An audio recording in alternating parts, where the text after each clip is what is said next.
Ay, ka-vlogs, kumusta kayo dyan? Yan, punta tayo ng Mark's Warehouse. Gusto ko lang tingnan yung mga safety shoes na may waterproof. Tsaka pwede na rin pang winter boots pa para kasi sabi qualified kami sa $75 reimbursement, maximum 150. I mean, kung pwedeng yung price is more than 150, doon lang yung cut off. 150 na 50%, so $75 ang reimburse sa kumpanya, no? Ayun yung sa collective agreement ng union. So ayan, punta tayo doon. Ayan mga ka-vlog, so galing sa Costco, bago nilang dati chicken lang, ngayon meron ng manok. I mean $27. Yan, kain tayo. Parang style poodle fight. Tapos may natira ako ng tuyo dito. Yummy. Kakamay ako.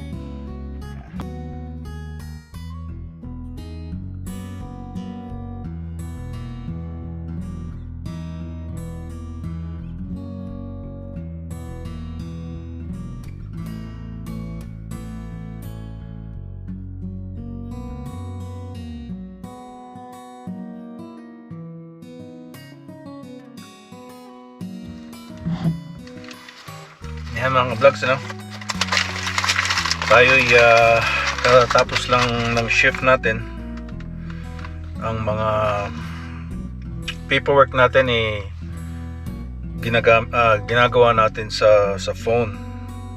Lahat ng mga calls, you go en route sa phone, on site, tapos call complete sa phone na, tapos you have to register the machine para i-connect mo sa network para malaman mo yung mga consumable na kailangan next time you come in for service. Yun ang ginagawa namin pag walang mga service calls.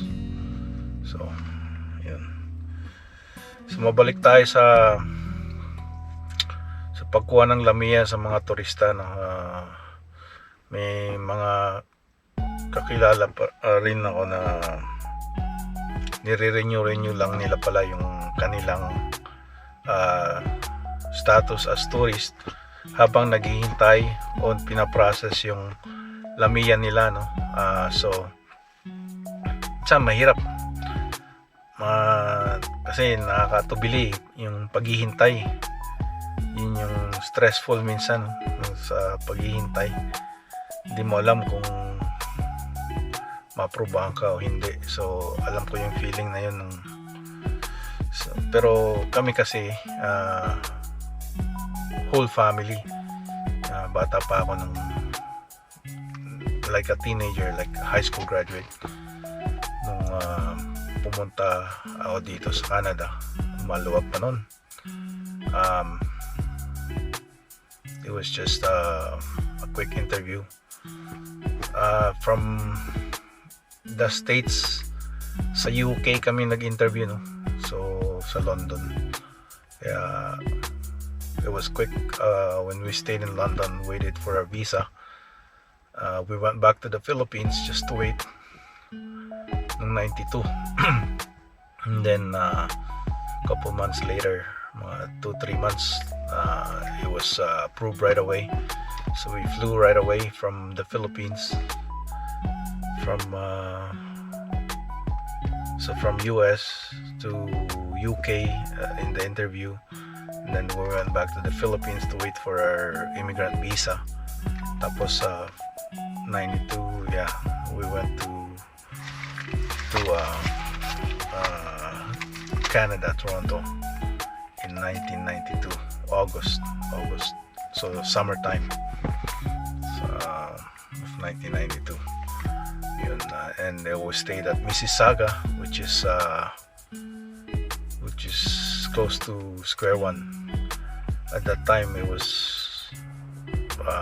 maluwang pa yung Square One nun, yung Mississauga. But square one was the main yung pinaka intersection, kasi ngayon makita mo puro building na doon. Grabe. So something where Canef Crescent is. Yan, talala ko may Burnham Thorpe Highway 10, no? Doon sa around there, close by yung pinagstayan namin. So yan, and then from then on 92, then 95 I got my Canadian citizenship. So it was quick, and it was a written test. I paid I think $60 back then for the citizenship test. So mostly like naalala ko may mga maps and questions nga tungkol sa Canada and current events. So pag-aralan nyo rin yung current events and yung tungkol sa Canada. Ayun na naalala ko, no? So ngayon they needed some type of I heard sa mga estudyante rin ngayon, international student, yung kanilang approval for enrollment sa college or university. I think he has to go through the immigration na, no, as of December of this year 2023, December 1, kasi para maiwasan sila na maano ng agency, maloko ba, kasi napakamahal nga, alos triple yung tuition fee dito sa Canada, and then maloloko lang sila, no? So mga agency. So syempre nakapanghina ng loob yun pagka ganun na nangyari sa international student. So yan, laban lang yung mga daming international student ako nakikita sa College of New Caledonia. So it's a place where you can build your foundation and have a good opportunity sa Canada. Yan ang ating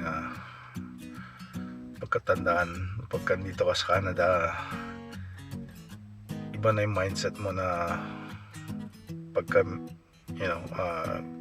syempre pagkabataan ka pa medyo may kalakuhan pa yan, pero dito sa Canada if you wanna move forward right away, parang santabi mo na yan. Pero I mean yung goal mo is kunin mo yung goal mo, maiba man ang plano mo pagkuha ng goal, basta yung goal mo is maka-PR ka and maging good citizen ka ng Canada. So yun ang goal mo, makakuha ka ng trabaho dito sa Canada ng gusto mo, ng maganda, kasi maraming opportunities talaga. So yan, keep fighting sa inyong goal and dreams dito sa Canada, and hopefully we'll see each other dito sa buhay sa Canada. Alright?